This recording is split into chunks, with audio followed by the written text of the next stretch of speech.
നമസ്കാരം. സൂര്യദീപം അസ്ട്രോളജിയിലേക്ക് എല്ലാവർക്കും സ്വാഗതം. നമ്മൾ ഇന്ന് നോക്കുന്നത് നമ്മൾക്കുണ്ടാകുന്ന ചില തടസ്സങ്ങളെക്കുറിച്ചാണ്. നിങ്ങൾക്ക് എല്ലാ കാര്യങ്ങളിലും തടസ്സമാണോ? നിങ്ങൾക്ക് കിട്ടും എന്ന് കരുതുന്ന പല കാര്യങ്ങളും അവസാന നിമിഷം നിങ്ങളിൽ നിന്ന് തെന്നി മാറുന്നുണ്ടോ? ഇങ്ങനെ ഒരു അവസ്ഥയാണ് നിങ്ങൾക്കെങ്കിൽ ഇതിന്റെ കാരണം എന്താണെന്ന് എപ്പോഴെങ്കിലും നിങ്ങൾ ചിന്തിച്ചിട്ടുണ്ടോ? നിങ്ങൾ ചിലപ്പോൾ ഇതിന്റെ പരിഹാരങ്ങൾ ഒരുപാട് ചെയ്തിട്ടുണ്ടാവാം, പക്ഷെ ഫലമൊന്നും കിട്ടിയിട്ടുമുണ്ടാവില്ല. അവസാനം ഇത് എന്റെ വിധിയാണെന്ന് സമാധാനിച്ച് കഴിയുന്ന ഒരുപാട് ആൾക്കാരും ഉണ്ടാവും. എന്നാൽ അത് അങ്ങനെയല്ല. നിങ്ങൾ സ്വയം ചെയ്യുന്ന ചില കാര്യങ്ങൾ കൊണ്ടാണ് അത് ഇങ്ങനെ സംഭവിക്കുന്നത്.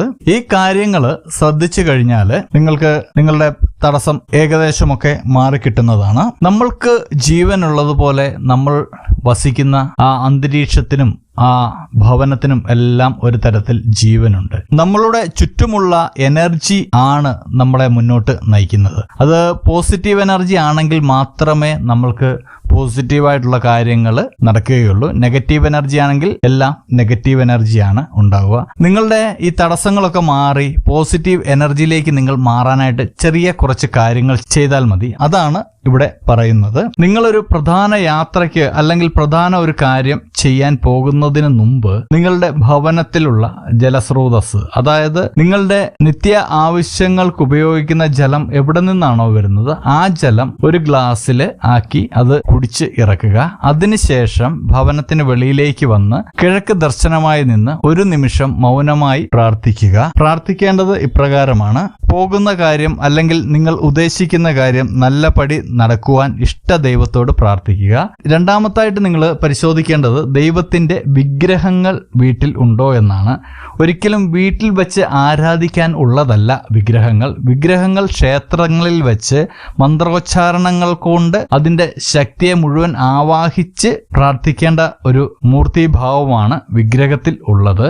അതുകൊണ്ട് അതൊരിക്കലും വീട്ടിൽ വെച്ച് കഴിഞ്ഞാൽ അതിന് വേണ്ടത്ര ശ്രദ്ധ ചെലുത്തുവാൻ വീട്ടുകാർക്ക് കഴിയാതെ വരികയും അത് നെഗറ്റീവ് എനർജി ആയിട്ട് മാറുകയും ചെയ്യും. അതുകൊണ്ട് വിഗ്രഹങ്ങൾ ഒക്കെ ഉണ്ടെങ്കിൽ അത് തീർച്ചയായിട്ടും ഒഴിവാക്കേണ്ടതാണ്.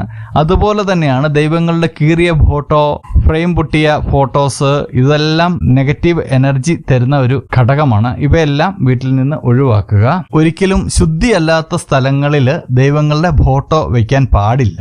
ഇതൊക്കെ നിങ്ങളുടെ ചെറിയ ചെറിയ അശ്രദ്ധകൾ കൊണ്ട് ഉണ്ടാവുന്നതാണ്, പക്ഷേ ഭവിഷ്യത്ത് വളരെ വലുതാണ്. മൂന്നാമത്തായിട്ട്, സൂര്യൻ ഉദിച്ചു കഴിഞ്ഞാണ് നിങ്ങൾ ഉണരുന്നതെങ്കിൽ അത് ഒഴിവാക്കുക. സൂര്യ ഉദയത്തിന് മുമ്പേ ഉണരുന്നത് വളരെ നല്ലതാണ്.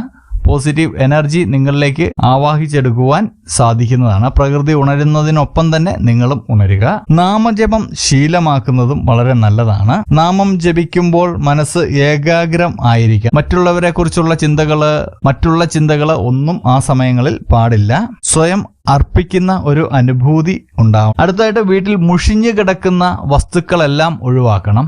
എല്ലാത്തിൽ നിന്നും ഈ നെഗറ്റീവ് എനർജി ഉണ്ടാവുന്നുണ്ട്. ഈ നെഗറ്റീവ് എനർജി നിങ്ങളുടെ ജീവിതത്തെയും സാരമായിട്ട് ബാധിക്കും. അതുകൊണ്ട് മുഷിഞ്ഞ സാധനങ്ങൾ, പഴയ വസ്തുക്കൾ എല്ലാം എടുത്തു മാറ്റി എപ്പോഴും വീടും പരിസരവും ശുദ്ധിയായിട്ട് ഇട്ട് കർപ്പൂരമൊക്കെ കത്തിച്ച് സാമ്പ്രാണിയൊക്കെ കത്തിക്കുകയാണെങ്കിൽ വളരെ നല്ലത്. ചാണകവെള്ളം തളിക്കുകയാണെങ്കിലും വളരെ നല്ലത്. എപ്പോഴും നമ്മളുടെ പ്രകൃതിയിൽ നിന്ന് കിട്ടുന്ന ഊർജമാണ് നമ്മളിലേക്ക് എത്തുന്നത്. നമ്മൾക്കായിട്ടുള്ള ഊർജം തരുന്നത് പ്രകൃതിയിൽ നിന്നാണ്. അത് വായുവായും ജലമായും ആഹാര സാധനമായെല്ലാം നമ്മൾ ആവാഹിച്ചെടുക്കുന്നുണ്ട്. അത് നമ്മളിലേക്ക് എത്തുന്നുണ്ട്. നിങ്ങളുടെ മുഖത്ത് എപ്പോഴും ഒരു പുഞ്ചിരി ശീലമാക്കുന്നതും വളരെ നന്നായിരിക്കും. പുഞ്ചിരി ശീലമാക്കിയ മുഖത്തേക്ക് ഒരിക്കലും ഒരു നെഗറ്റീവ് എനർജിക്ക് അത്ര പെട്ടെന്ന് കടന്നു കൂടുവാൻ കഴിയില്ല.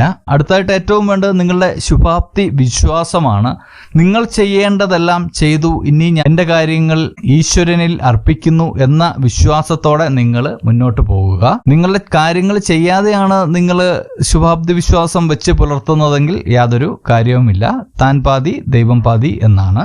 മനസ്സിനെ നിയന്ത്രിക്കുന്നതിനായിട്ട് ശ്വാസക്രമം ചെയ്യുന്നത് ശീലമാക്കുക. മുഴുവൻ ശ്വാസവും ഉള്ളിലേക്ക് എടുത്ത ശേഷം അത് എത്ര നേരം കൊണ്ടാണോ ഉള്ളിലേക്ക് എടുത്തത് അതിന്റെ ഇരട്ടി സമയം കൊണ്ട് പുറത്തേക്ക് വിടുക. ഇങ്ങനെയാണ് ഇത് ചെയ്യേണ്ടത്. ഇങ്ങനെയുള്ള ചെറിയ കാര്യങ്ങളൊക്കെ നിങ്ങൾ ശ്രദ്ധിക്കുകയാണെങ്കിൽ നിങ്ങൾക്കുണ്ടായിരുന്ന നെഗറ്റീവ് എനർജി എല്ലാം മാറി പുതിയൊരു അനുഭൂതി നിങ്ങളിലേക്ക് വരികയും നിങ്ങൾക്ക് കൂടുതൽ ഉയരങ്ങൾ കീഴടക്കുവാൻ കഴിയുകയും ചെയ്യും. ഇതുപോലുള്ള വീഡിയോകൾ ലഭിക്കുവാൻ എൻ്റെ ചാനൽ സബ്സ്ക്രൈബ് ചെയ്യുക. നന്ദി, നമസ്കാരം.